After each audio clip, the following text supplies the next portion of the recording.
last roundtable of this International Congress of Culture in Climate Action.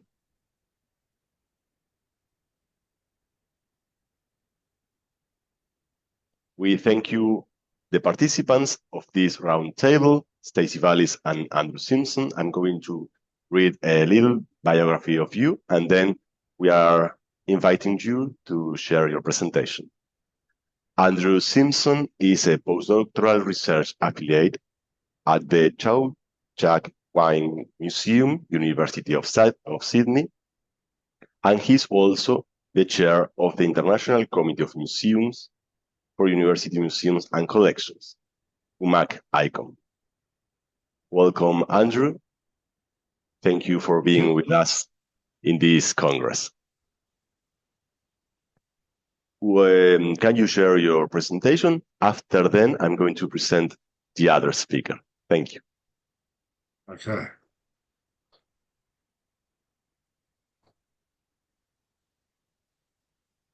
Yes, it's okay. Thank you. Okay. Now, thank you very much, Mauro, for the invitation to say a few words.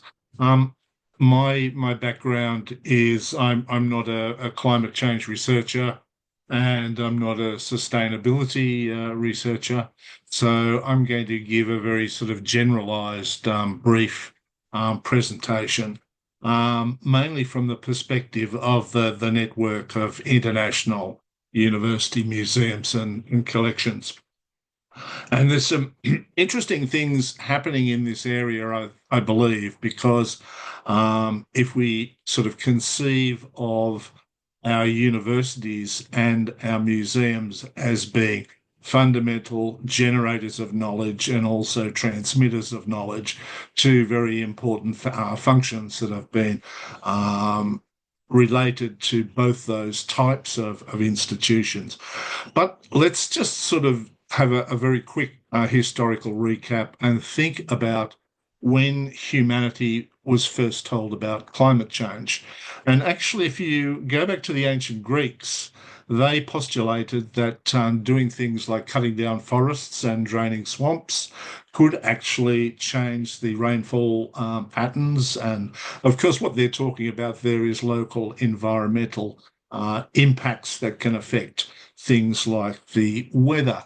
But it wasn't until 1896, I think, was the first paper that was published that postulated that increasing levels of human-produced carbon dioxide in the atmosphere could actually have a massive impact on the climate overall. And this was published by Arrhenius in 1896, and most of the predictions in that paper have come to be true. But it wasn't, of course, until about the 1980s when there was sort of widespread acceptance or more widespread public understanding that the changes to the climate were a real sort of threat, existential threat to the sort of future of humanity.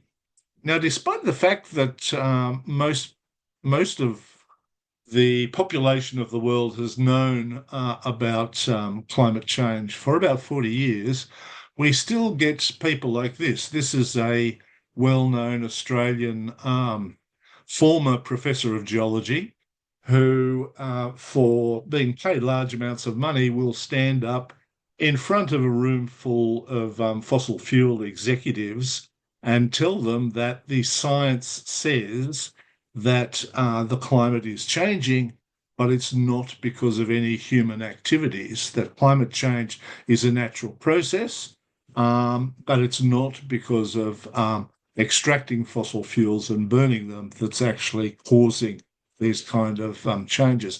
And that's despite the fact, the endless documentation to the contrary that says, of course, exactly the opposite.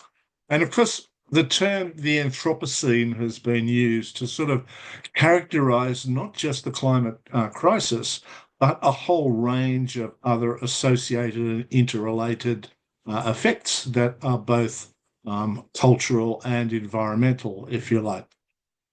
The term the Anthropocene was actually devised and proposed as a geological term to describe the current set of circumstances as a geological age. But the International Commission on the Geological Sciences has rejected that term as being a valid one, but I still think it's a useful term for public understanding and awareness. And of course, there are all sorts of things bound up and associated with the climate change: biodiversity loss, environmental destruction, social injustice, exploitation, political upheavals, wars, disinformation, and distrust. And in fact, particularly in the global north, we seem to have a real disconnection, if you like, from what's been proven as sort of scientific facts. And this is a real sort of a problem. And it's hard to sort of articulate how globally we can sort of move through this. There's also been lots of other interesting developments too. A lot of cultural studies practitioners have come up with the term polycrisis, something that is a singularity, but actually captures a whole lot of crises we see in both the environmental realm and the cultural realm at the same time. So polycrisis is another interesting term. And also another one is the sociological term of post-normal times, which basically says that the old rules we used to understand about how societies operated, how the environment operates, don't really apply anymore because there are so many pressures on what's going on there. So we do indeed live with in very interesting times indeed. I'm referred to a little bit of literature on this, and I had a look at a book by Jared Diamond, which is all about the collapse of civilizations. He's, of course, an anthropologist who's studying past civilizations, and he came up with 5 reasons, 5 sort of parameters as to how civilizations either faced up to these kind of massive challenges and whether they survived or not. And those are things there that those 5 are listed there: environmental damage, climate change, hostile neighbours, friendly traders, and the society's response to these kind of challenges. Now, 2 of those you would say are to do with the environment, the first 2, and 3 would be considered to be cultural. But of course, in the Anthropocene, when humanity is actually the causal factor, the environmental changes, then all 5 frameworks are, of course, cultural. And I kind of like this quote here from an Australian Indigenous writer called Tyson Yunkaporta, who says that the limiting range of governance paradigms denies the existence of a myriad of forms of human society developed over eons of existence. Civilizations over the last few millennia have done unspeakable damage to the systems necessary for existence, but this is nothing compared to what has happened in the last century or so with the emergence of a global system of great industrial nations. So let's just reflect on university museums for a second. Did you know that the first museum that was entirely about climate change was actually a university museum? And we can pose the question again: are our universities still the most significant generators and transmitters of knowledge? If this is true, then university museums are a bridge between the academic world and the civic world. So university museums can build social capital for their universities and for their societies. And humanity is in a desperate need of a new relationship with knowledge. University museums are best placed to broker that sort of a relationship.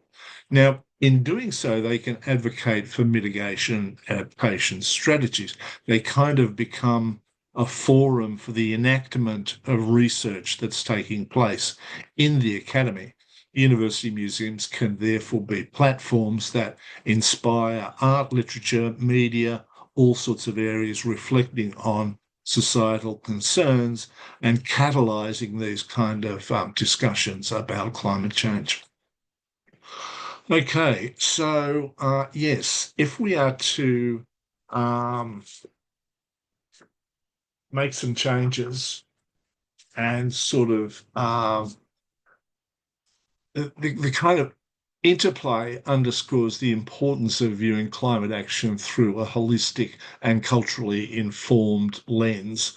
Marginalised communities that are often rich in cultural diversity are disproportionately affected by climate change, of course, as we know, and preserving their cultural heritage while addressing their vulnerabilities is, of course, a central tenet of climate justice. And traditional knowledge systems and Indigenous and local communities often possess deep ecological knowledge that can inform sustainable practices such as water conservation, reforestation, and disaster preparedness. So finally, a question. Are our knowledge institutions up to the task of making these sort of great changes? The university and the museum. Let's just think about it. They're very sort of specific types of institutions.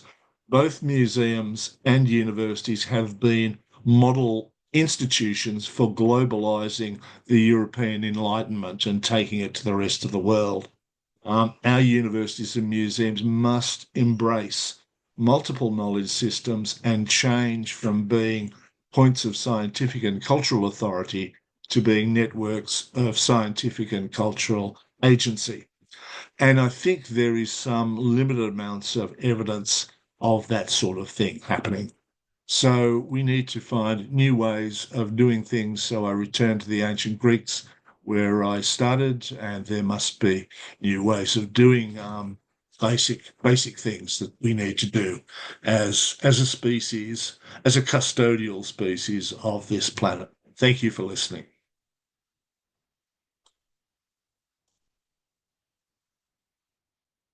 Thank you, Andrew, for your presentation. At the end of this roundtable, we are going to have a Q&A moment. So if the participants have any questions, please write it down on the chat. Thank you, Andrew. We are moving to our next speaker. Stacy Vallis is the president of ICOMOS New Zealand, and she's also an expert member of the International Scientific Committee of ICOMOS on the analysis and restoration of structures of architectural heritage. Welcome, Stacy. Thank you, Mauro. I'll just share my screen.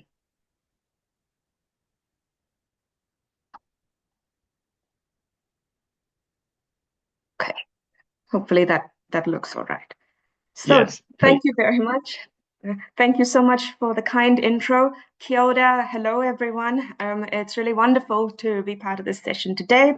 As part of my day job, or as my day job, I am a lecturer based here in Auckland, where my research, teaching, and practice focus on processes of sustainable urban transformation, including the retrofit, reuse of existing buildings in response to various environmental risks and natural hazards, but also driven by the applications of emerging technologies.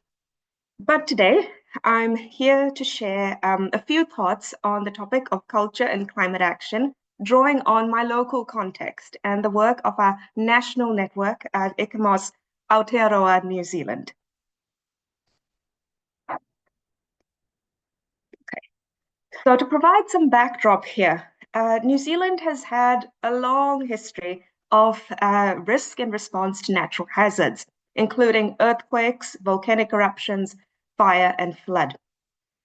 But climate change, as we know, has worsened some of these risks, especially through periods of more frequent and intense rainfall.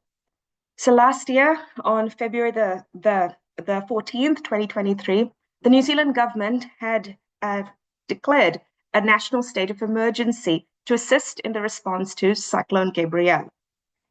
So it's only been 3 times in the history of New Zealand has a national state of emergency been called. Each time there was an extreme threat of danger to people, along with the potential to overwhelm emergency services, and also the need to allow nationwide resources to be made available. So to provide some background here, these events were in 2011 following the Canterbury earthquake sequence, 2020 in response to the spread of the COVID-19 pandemic, and last year in 2023 in response to Cyclone Gabrielle. So the cyclone was followed by significant rainfall in the eastern regions of New Zealand, which prolonged the impacts of the preceding flooding. So cultural heritage sites, such as Maori meeting houses, were impacted with damage to the exterior of the buildings, as well as to the precious craftsmanship and taonga, or treasures, on the inside. Reports from these sites noted that, quote, resilience as a nation has been tested by recent climatic events. Cyclone Gabrielle is the latest, but it is unlikely to be the last, end quote. So as a heritage network of professionals and practitioners, how can we help? Our national chapter was established in 1987, and we currently have around 170 members that include architects, engineers, planners, archaeologists, researchers, along with trades practitioners and students as well. In 2023, we had updated our name from ICMOS New Zealand to ICMOS Aotearoa New Zealand, with Aotearoa being the Maori name for New Zealand, as we wish to reflect the breadth of cultural heritage sites that our members work with, both locally and nationally. So ranging from 19th century European-influenced masonry buildings through to our vast landscapes, all of which face multiple risks from climate change. But at the heart of our work is our Charter for the Conservation of Places of Cultural Heritage Value. It's used across the heritage sector by central government departments, as well as local government in district plans for heritage management, as well as by our practitioners. So two principles that I can point out for our event here today is the Charter's Article number 4, Planning for Conservation, that can be read with Article number 24, Risk Management, that together acknowledge the vulnerability of our heritage buildings and sites to various types of risk. And in doing so, stress the importance of evaluating risk to develop management plans, tackling both emergency situations and providing protection where appropriate in response to natural hazards, but as well as other human-induced risks. So using the Charter together with national heritage guidelines, we encourage practitioners, building owners, researchers to understand risk management planning through to developing a framework for managing risk and eventually implementing, monitoring, and reviewing. As of course, as we all know, it's important to reflect on the outcomes of our risk management strategies and to update them when needed on a regular basis. So what happens when we do pinpoint heritage sites at risk? How can we engage various groups and the wider public to increase awareness of the risks and impacts involved, but also the role of cultural heritage in responding to climate change, for example? So one strategy that we use here is through our Heritage at Risk program that was established by ICMOS International in 1998 with the aim of recording, highlighting, sharing information about places, monuments, and sites that are under threat. And of course, we are not by ourselves in this cause, as it's been very valuable to establish the Australia-New Zealand joint scientific network on risk preparedness to tackle common challenges within our global region. So some of the aims are in highlighting, protecting, managing cultural heritage before, during, and after an emergency, and of course also in close partnership with organizations such as Blue Shield, but also civil defense groups, and with a special focus on engaging our local Indigenous groups in these processes closely.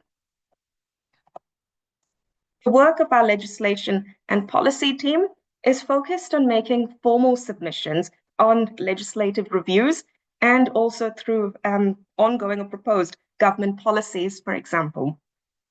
So through our written and our oral submissions, heritage practitioners can provide feedback on the advantages and drawbacks of proposed changes and to call for improved heritage protection and management.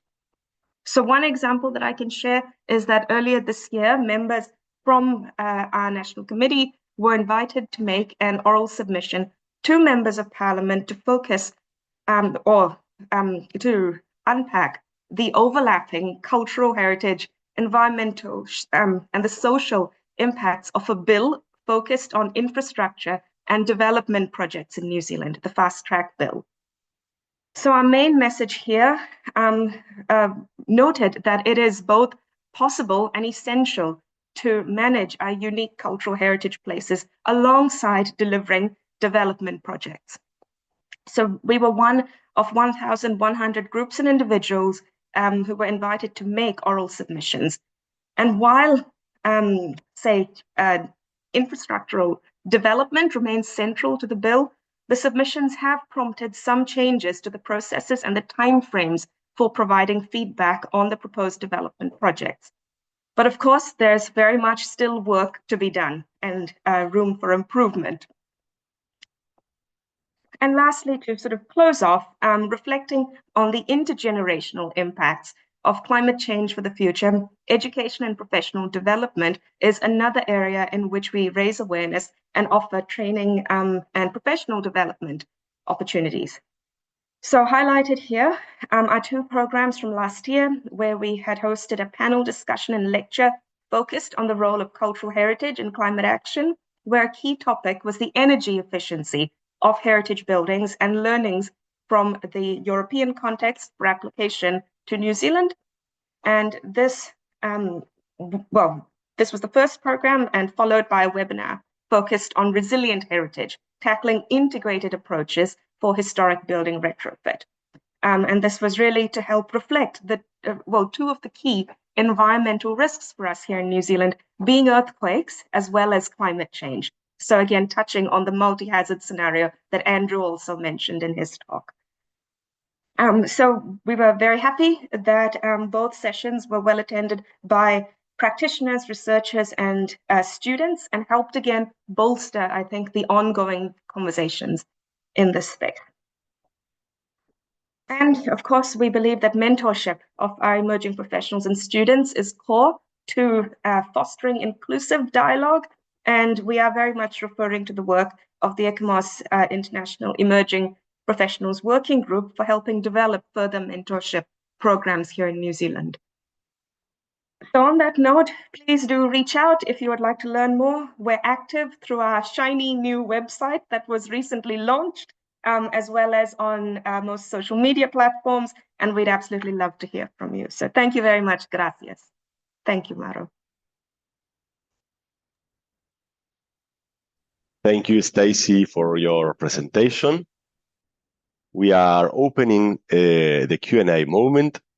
So we have a first question for both of the speakers. Considering that you are in Australia and New Zealand, what do you see as the main challenge for cultural institutions in adapting to climate change? That's a difficult question, I know that.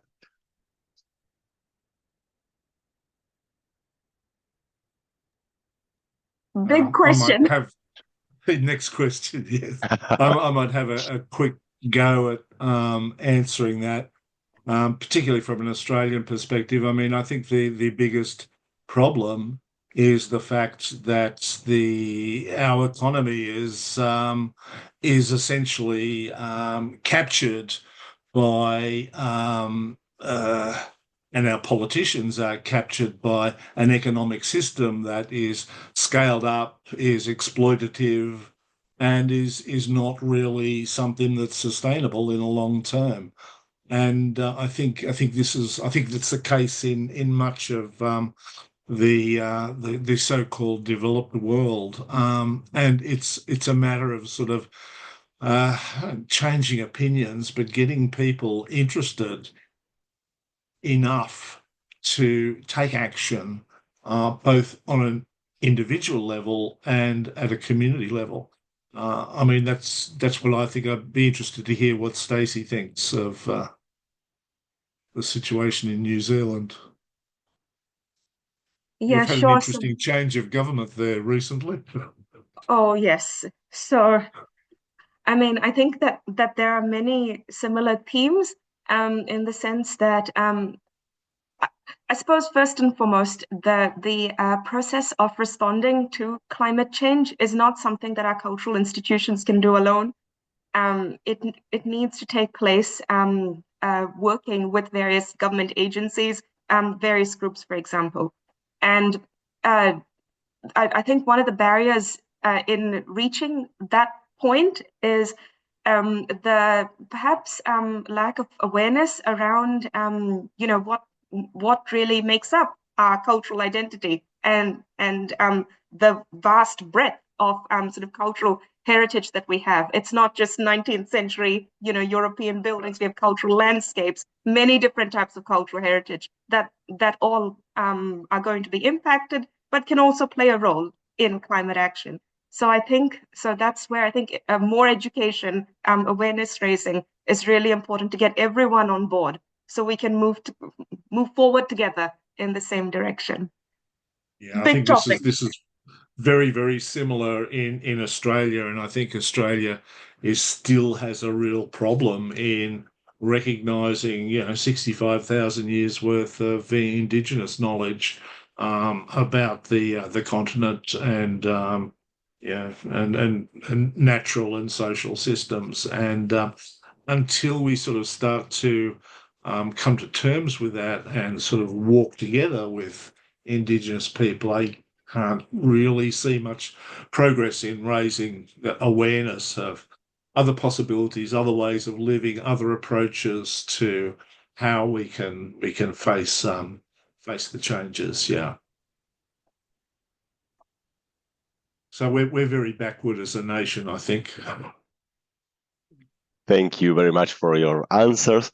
Now we have a question, but considering it on an international level, perhaps ICOMOS and ICOM have been members of the Climate Heritage Network since its creation. What do you see as the potential for museums and heritage to positively influence their communities in their face of climate change?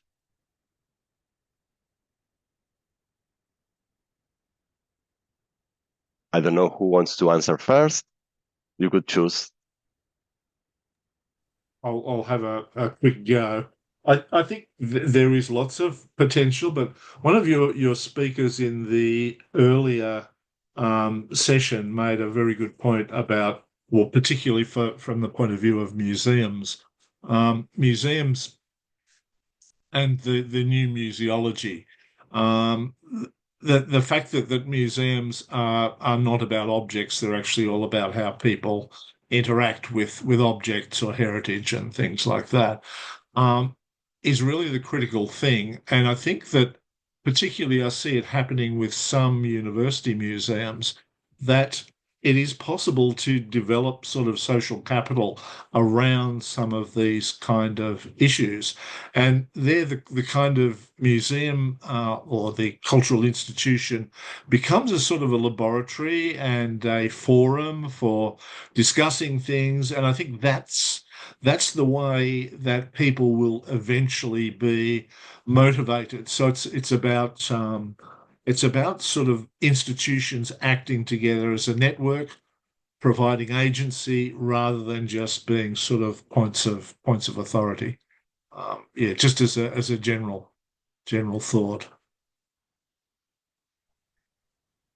Yeah, and I think I'd totally be on board with those points as well. From my point of view, in terms of what the role of our shared cultural heritage can play, I mean, this is not a new thought for us. I think cultural heritage can offer a platform for us to come together to tackle many common challenges, regardless of distances, time differences, and other differences. So I think from that point of view, the sort of platform or networks that these organizations offer is really invaluable, and hopefully will stand the test of time in responding to these challenges around climate change, or offering a platform for addressing it.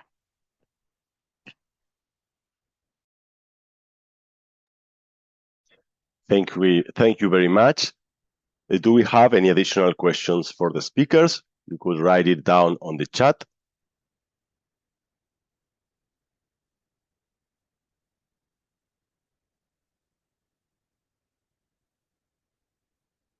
We asked the speakers on the previous sessions a common question, and we like to ask you also, your institutions as ICOMOS or ICOM are working on any projects for the next year related with climate action and heritage, or climate action and museums.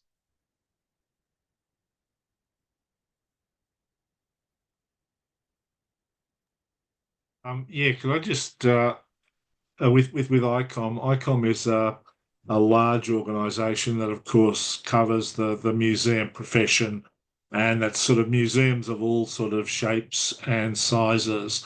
And ICOM has actually recently linked up with ICOMOS and signed an agreement to develop a whole range of sustainability actions together. And one of them that I'm aware of, or sort of indirectly involved with, is the ICOM Award, which is an award that's encouraging museums to demonstrate how they are acting sustainably, or how they are changing and affecting communities to think more about sustainability. And this is the first time ICOM's come up with this kind of global concept.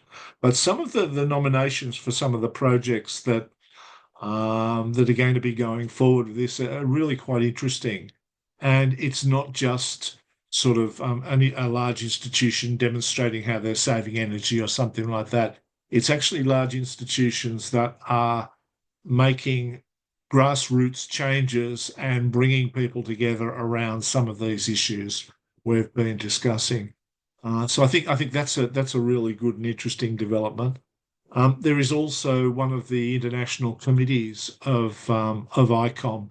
ICOM has about 34, I think it is, international committees. They all have different focuses, but there is one called ICOM Sustain, which is recently a new committee, and they are doing some interesting work, and they're going to be a big part of the next ICOM triennial meeting in 2025. Thank you.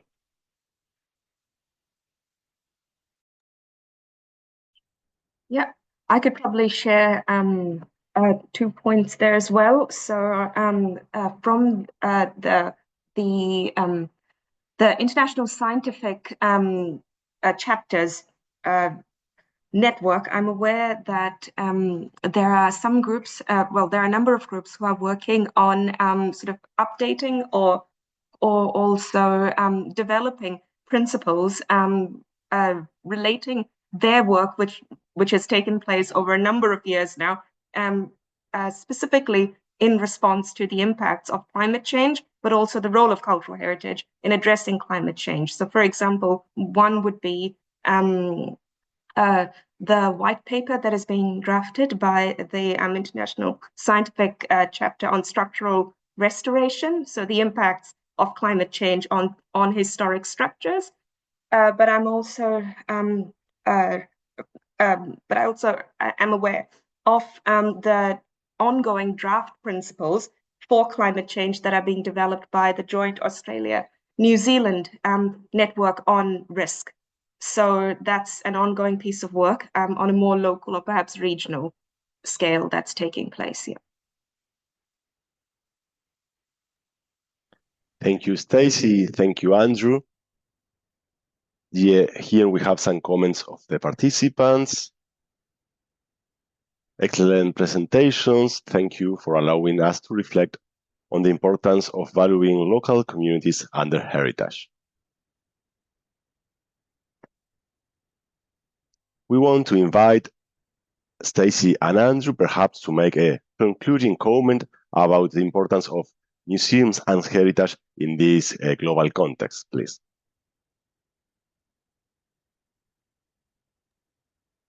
Okay, yeah, I'll have a few sort of quick final words. I think, yeah, there's one of the interesting movements that we're actually seeing, essentially from the global South and from places such as South America, is the sort of social museology movement. And this is a very interesting development. I think it's the next development beyond the sort of new museology, and it's where communities actually sort of come together and work together around specific issues. And we had some very interesting presentations on social museology at a recent meeting that ICOM ran in Dubai not so long ago. And I think the way I kind of view it and the way I sort of see how the issue has developed at a global level is it's going to be grassroots movements like this that actually force institutions to change and hopefully force governments to change. And it's just a matter of sort of, I think it's a matter of building pressure and building, concerns at a local community level and scaling that up to bigger and bigger parts of society to try and sort of do something. And I think museums and other cultural institutions have a really profound role to play in this by being kind of like the nucleus that attracts this kind of advocacy and attention and this desire to change how societies operate. Thank you. Thank you, and I will keep mine short, Mauro, just to say that, well, let's find some new creative ways to link arms to tackle the climate crisis. One way could be further tapping into the emerging digital tools that are now at our fingertips. Thank you. Thank you, Stacy Vallis and Andrew Simpson, for participating in this roundtable, considering also the great difference time between our countries. Thank you very much. It's an excellent conference. We've really enjoyed it. This concludes the session of the International Conference on Culture and Climate Action. We are moving for the last sessions beginning in a few minutes. Thank you. Thank you.